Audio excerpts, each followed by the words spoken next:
আমি স্টুডেন্ট ভিসার জন্য গত এপ্রিল মাসের 11 তারিখ দাঁড়িয়েছিলাম, কিন্তু রিজেক্ট হয়েছি। তবে ভাবছি এখন আবার দাঁড়াবো। এখন কি করতে পারি? এখানে আপনি দুইটা অপশন আছে। প্রথমে জানতে হবে যে এটা কি আপনাকে রিফিউজ করে অ্যাডমিনিস্ট্রেটিভ প্রসেসে আটকে রাখছে নাকি আপনাকে একেবারে পুরোপুরি রিজেক্ট করে দিয়েছে।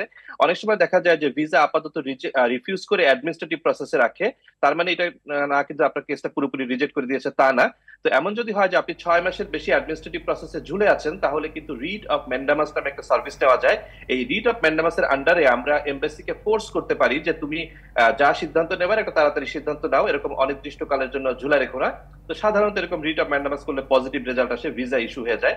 এটা একটা অপশন। আর এমন যদি হয় যে না, পুরোপুরি রিজেক্ট করে দেওয়া হয়েছে, অ্যাডমিনিস্ট্রেটিভ প্রসেসে রাখেনি, তাহলে কিন্তু আপনি রিঅ্যাপ্লাই করতে পারবেন। কিন্তু রিঅ্যাপ্লাই করার ক্ষেত্রে আমি একটা কথা সবসময় বলি যে চেষ্টা করবেন যে যতবার আপনি এমবাসিতে আবেদন করবেন, যতবার আপনি যত ফর্ম পূরণ করবেন, সব জায়গায় আপনার নাম, ডেট অফ বার্থ, আপনার অ্যাড্রেস, তারপরে অন্যান্য যেসব ব্যাকগ্রাউন্ড ইনফরমেশন, একই ইনফরমেশন দেবেন।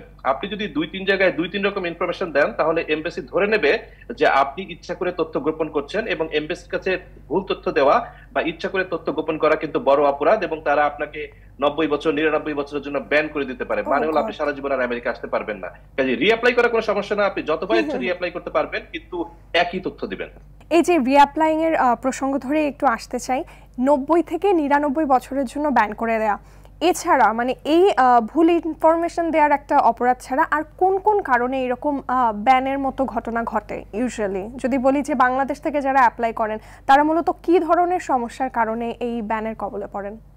সবচেয়ে বেশি ব্যানের কবলে ভুল তথ্য দেওয়ার কারণে। অনেক সময় দেখা যায় যে ফেক ইউনিভার্সিটি নাম দিয়ে, ফেক ট্রান্সক্রিপ্ট দিয়ে, এরকম অসংখ্য এক্সাম্পল আমরা জানি। যে ধরেন একজনকে বলা হচ্ছে উনি একটা বড় মানবাধিকার সংস্থার, উনি একজন বড় কর্মকর্তা, উনি জাতিসংঘের মানবাধিকার বিষয়ক অনুষ্ঠানে আসবে, রিয়েল লাইফ ওনার সাথে মানবাধিকারের কোনো সম্পর্ক নাই।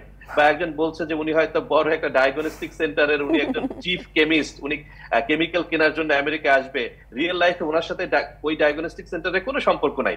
এখন অনেক সময় দেখা যায় যে এমবাসি এটা ধরতে পারে না, কারণ বাংলাদেশের সম্পর্কে অনেক তথ্য তাদের কাছে আছে, কিন্তু আবার অনেক তথ্য নাই। কিন্তু একটা জিনিস আমি বলি, এমন যদি হয় যে কেউ ভুল তথ্য দিয়ে যদি ভিসা পেয়েও যায়, আমেরিকা যদি চলেও আসে, গ্রিন কার্ডও যদি পেয়ে যায়, সিটিজেনও হয়ে যায়, ভবিষ্যতে কখনো কোনোদিন যদি এটা ধরা পড়ে যে আপনি ভুল তথ্য দিয়ে আপনি আমেরিকা এসেছিলেন এবং ভুল তথ্য দিয়ে বেনিফিট নিয়েছিলেন, তাহলে কিন্তু তারা আপনার সিটিজেনশিপ, গ্রিন কার্ড সব ক্যান্সেল করে দিতে পারে।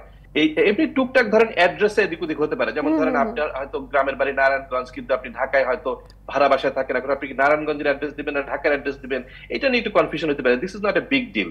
কিন্তু আপনি যদি আপনার ক্যারিয়ার সম্পর্কে, এডুকেশন সম্পর্কে, যে কোনো সম্পর্কে ভুল তথ্য দেন, এটা অনেক বড় অপরাধ এবং এটা শাস্তি অনেকেই ভোগ করে। আর এর বাইরে আরো অনেক টুকটাক আছে। সবসময় আমি যেটা বলি যে সঠিক তথ্য দিয়ে অ্যাপ্লাই করেন। হয়তো একবার দুইবার রিজেক্ট হতে পারেন, রিফিউজ হতে পারেন, বাট একটা না একটা ব্যবস্থা হবে। কারণ আমেরিকায় আসার আসলে পথের অভাব নাই। গ্রিন কার্ড পাওয়ারই প্রায় 27টা রাস্তা আছে, আর নন ইমিগ্রেন্ট ক্যাটাগরিতে প্রায় 40-45টা ওয়ে আছে। একটা না একটা ক্লিক করবেই, একদিন একদিন আসতে পারবেনই। সঠিক তথ্য দিয়ে ভালোভাবে অ্যাপ্লাই করেন।